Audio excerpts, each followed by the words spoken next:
Anong mensahe ang kailangang marinig ng mga Capricorn sa period na to? Pwedeng nangyayari na itong magiging reading natin or mangyayari pa lang. Kung hindi man para sa inyo, itong magiging reading natin, di baka para sa someone na malapit sa inyo o sa someone na kakilala nyo mismo. Baka may lumabas na gender mamaya, gawin nyo na lang. Energy, masculine at feminine energy. Pwede rin naman na wag nyo nang pansinin ang gender. Hindi ko masasabi kung anong magiging reading, kung positive ba o negative. Depende. So, kung anong mapipick up kong energy. Walang masama kung papanorin ang sun, moon at rising sign. Kasi baka alin man sa mga yan ay mag-resonate na sa sitwasyon nyo. So, ang bida natin ay babae. Pwede rin lalaki kung introvert siya.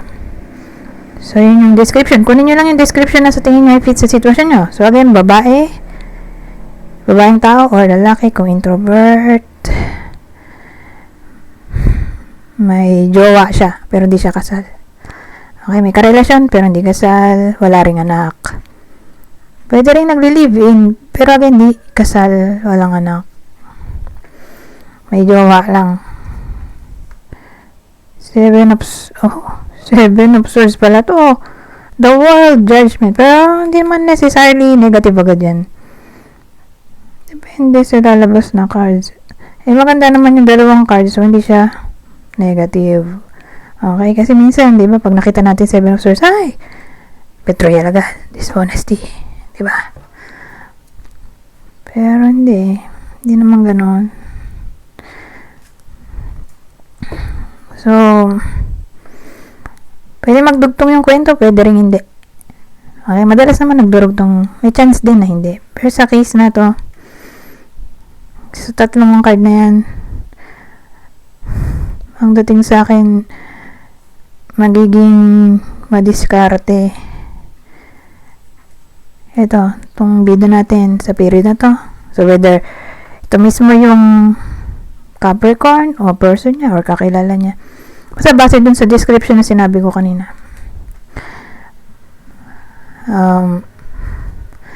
Madiskarte, persuasive, clever,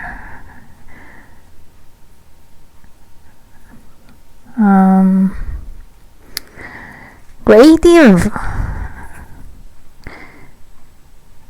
Yan. Kumbaga, dahil sa sinabi kong yon, magbe-bring yun ng success sa kung anumang ginagawa niya o gagawin pa lang sa period na to at may chari tayo na para bang in control, magiging somewhat in control siya sa period na to in a way na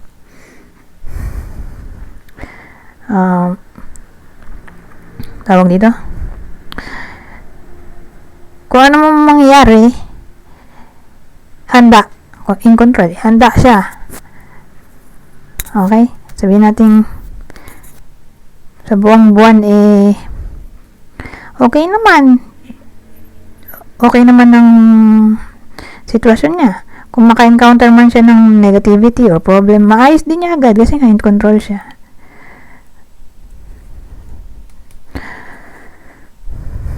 Saka tawag dito,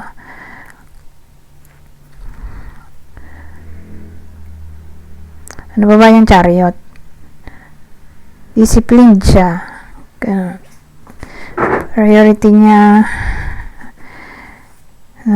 magtagumpay. Matapos ang mga trabaho or mga inasikaso,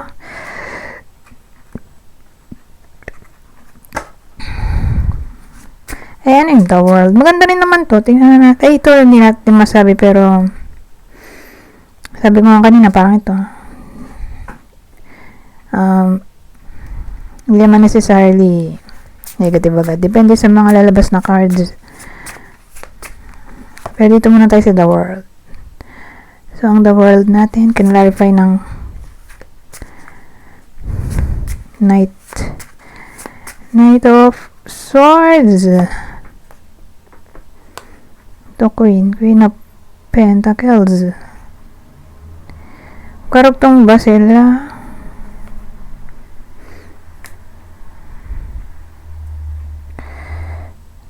The World, no? Knight of Wands. Knight of Wands. Queen of Pentacles. Maraming pwedeng case. Pero parang di sila dugtong. Hindi sila magkarugtong. Tingnan natin. Kasi minsan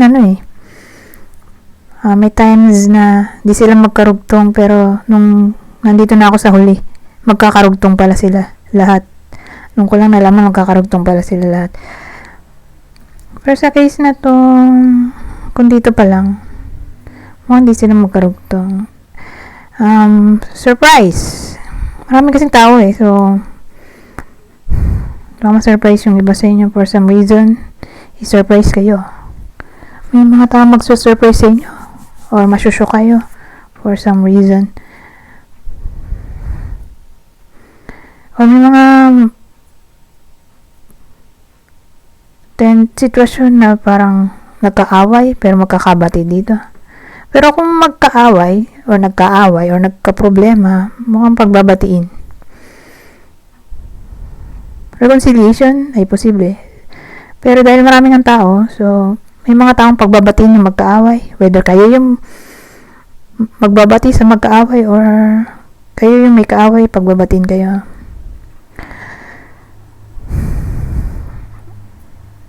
Or dahil sa tulong ng mga taong to, malalampasan yung mga problema na pwedeng kaharapin nyo or kinakaharap na.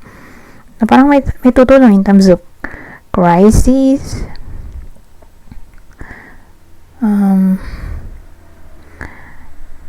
surprise, or baka may attenda ng iba sa inyong celebration. Kasi maraming tao, parang gathering occasion. Baka kayo, yung may celebration, tapos mag-invite kayo ng mga tao para matin ng celebration nyo. Or kayo yung attend sa celebration nila. So, pwede siyang vice versa. Or may mag-meet kayong newfound friends. Pwede rin, ganyan.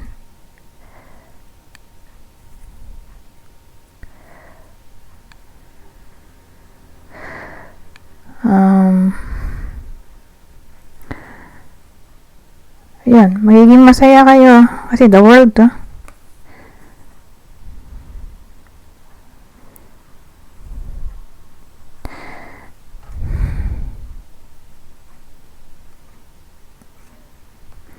Ngayon, iba rin case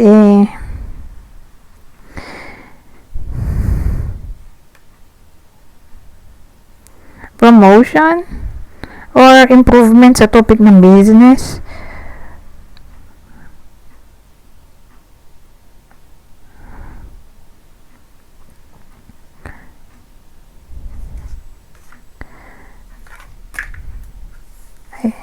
Dito na tayo sa judgment. Ano kaya yung judgment na yan?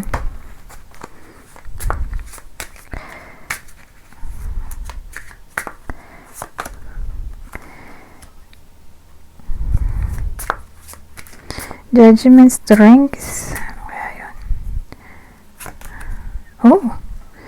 Ito, reconciliation sa anyone na sabagay, nasabi ko rin naman dito yung reconciliation.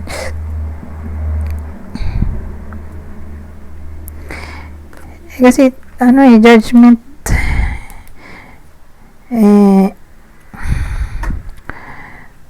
usually, kinoconnect sa mga mag-ex. Lalo't nandito nga itong Three of Swords. So, more like, tama to sa relationship. Sa relationship. Kumbaga, separation reading, relationship na nagka third party, pwede rin ganun.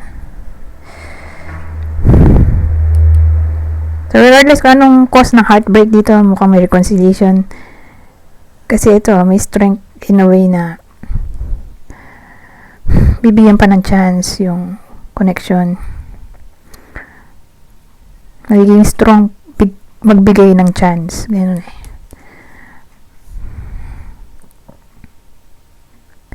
Ngayon, marami pwedeng case. Sabihin naman natin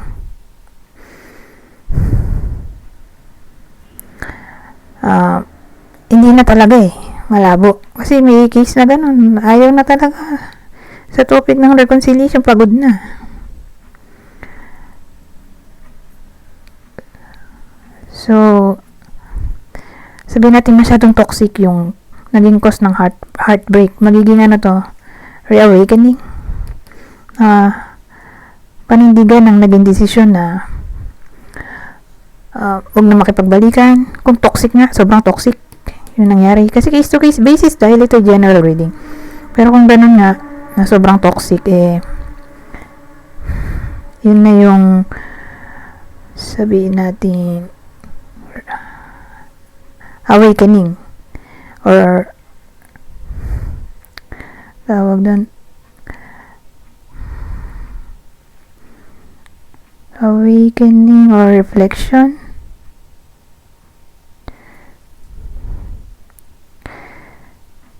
or ano pa ba yung judgment. Pwede rin pala siyang freedom sa anything na nagkukos ng heartbreak. So kakawala, matututong kumawala sa sitwasyon na nagkukos nga ng heartbreak. Doon napapasok yung strength card na magiging strong, kumawala.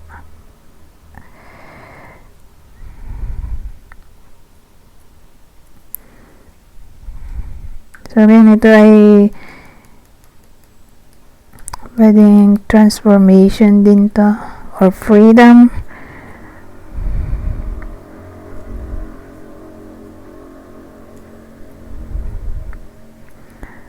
Or outcome in a way na magiging strong labanan ang heartaches, any problem na nagkukos ng heartaches.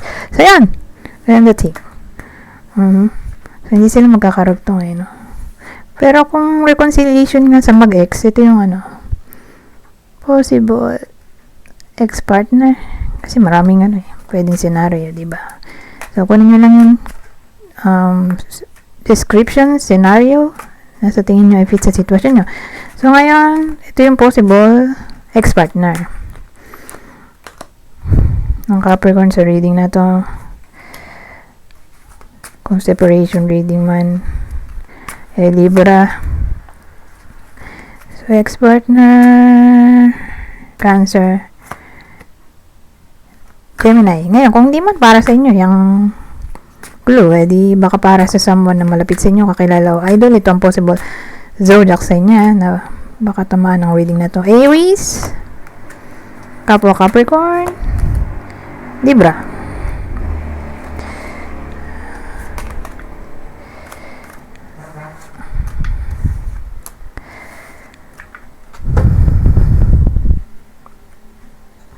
Ayun, dito naman tayo sa susunod. Ang masasabi nito. Ito muna pala. Ito.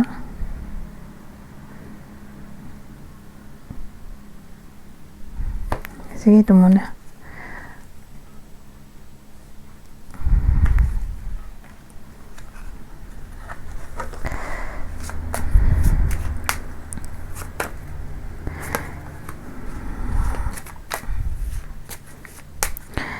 Clover, heart. Ito, tree. Clover, heart, tree. Ano kaya yan? May chance ng may mamit ang iba sa inyo. Ito ay probably new love interest. New connection to Pero sa case na to, ito na yung soulmate nila. Ganun dating, soulmate, twin flame. So yung mga single, may chance na ma-meet nila ang soulmate nila or twin flame sa period na to.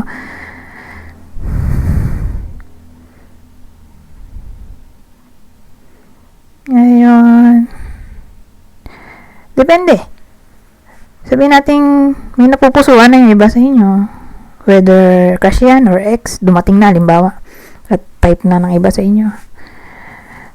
So, kung single, baka mag-usap sila, mag-connect sila sa period na to, yung crush nila or ex na trip pa nila, or type pa. magiging mapalad sila dito. Yun yung naisip ko. Dahil magko-connect sila at yung kanilang love interest.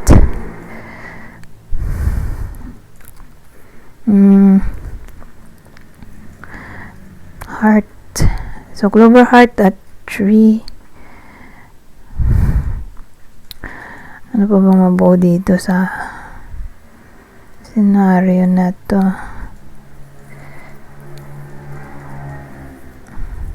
Halimbawa,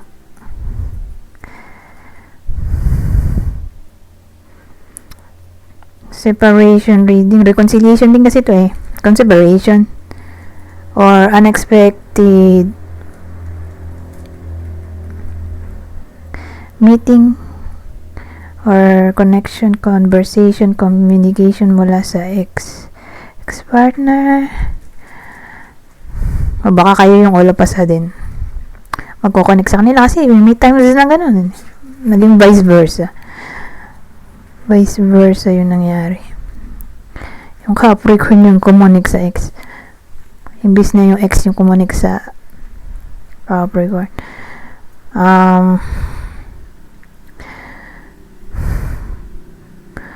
Kung in a relationship, edi masi-surprise sila dito kasi all of a sudden bigla silang ililibre ng kanilang current partner. Ililibre or magiging somewhat affectionate, sweet. So may healing ba? Dahil na kung nag-away, may healing.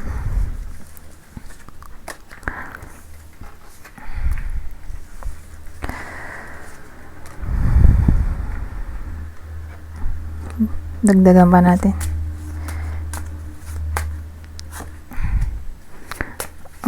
Ito whip lilies. Ayan.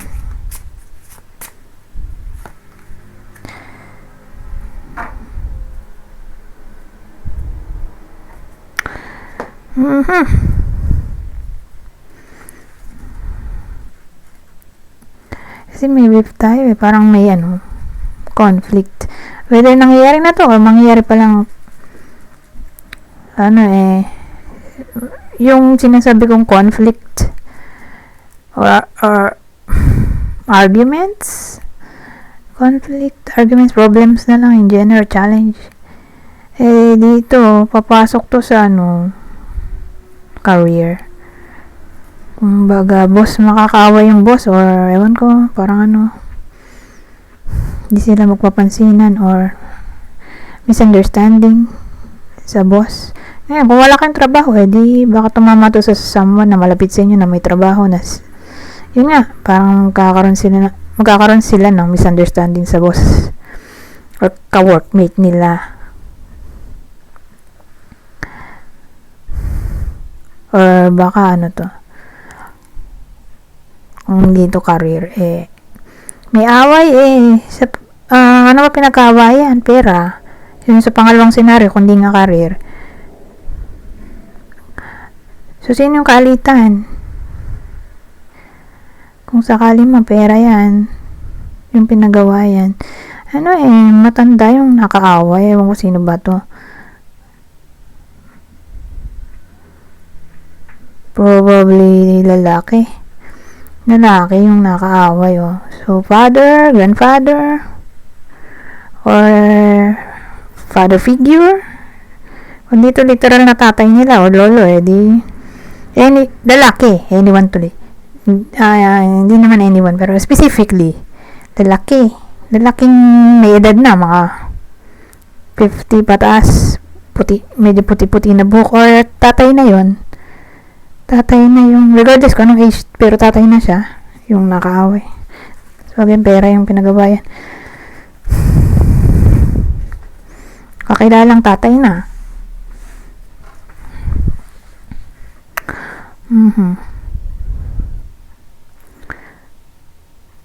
Ayun, teacher. Pwede rin dito, teacher. Or someone na ahead sa kanila sa trabaho. Hindi nga pala trabaho.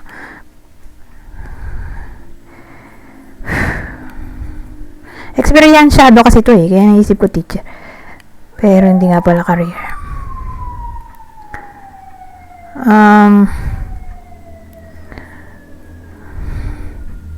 Auntie, uncle, ayun, auntie, uncle, pwede rin. Tita, tito.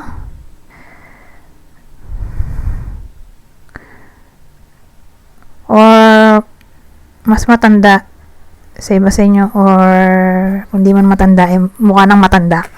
Kung hindi matanda sa edad, edi yung itsura niya mukha nang matanda kasi sa panahon ngayon. Diba? Sa dami ng problema, kahit bata pa, tumatanda na itsura. So, yan. Mukha nang matanda yung itsura nung nakaaway. Pwede rin gano'n. Anyways, ito. Ibang senaryo pa ulit. Pero dun sa huling senaryo, sinabi ko, pera yung pinagawain nila. More like big amount of money. Mga libo siguro. Libo yung pinagawain. Libong pera.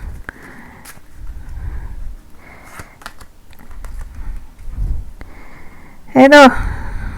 Weave. Survival at weave. Teka, hanapin ko sa internet. Ano ba yung weave?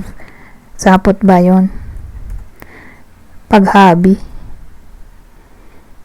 Sabi sa Google Translate. Paghabi ng sapot, no?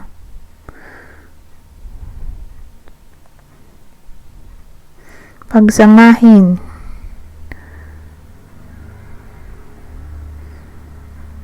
Lalahin. Diyos ko. Tagalog pero hindi ko maintindihan. Parang ang lalim ng bokabularyo. Yun lang alam ko, maghabi. Lalahin. Sabi dito sa Google Translate. Pag-isahin. Pagsamahin. Ilala. Maglala. Ay, paano yun?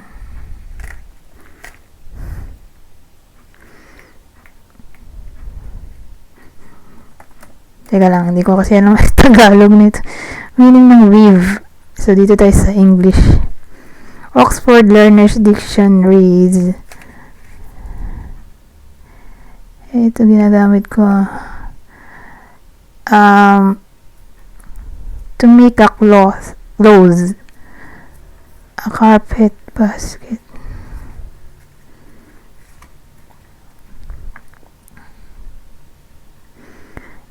And to make something by twisting flowers, pieces of wood up together.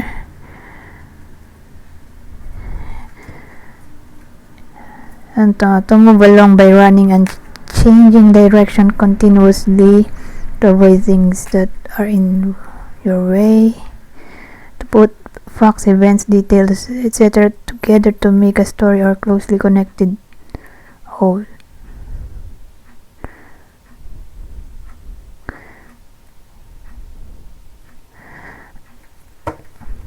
Edi, ang dating sa akin, makakalis ang iba sa inyo sa sitwasyon na toxic, kaya survival.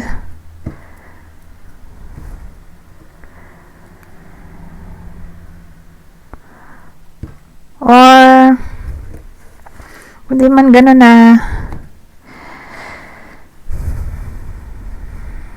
naialis niyo ang sarili niyo sa something, someone, or mga sitwasyon na toxic, parang dahil sa magagather niyong information, yun yung magpapasurvive sa iba sa inyo. Depende ano bang problema ang makakaharap ng iba sa inyo. Pero dahil sa pamamagitan ng research, pag-gather ng facts, evidence, yun ang makakasagip sa sitwasyon na problematic. Ang hirap naman. Lumipat lang ako. Dito na tayo sa last deck. Tumakit ang ulo ko sa part na yan. So, dito sa last deck natin, babasahin ko na lang para mabilis. Kunin nyo lang ang mensahe na sa tingin nyo ay fit sa sitwasyon nyo. General advice at prediction na to sa period na to. So, sabi dito, make the effort. This love is worth taking risks. You are called to move forward.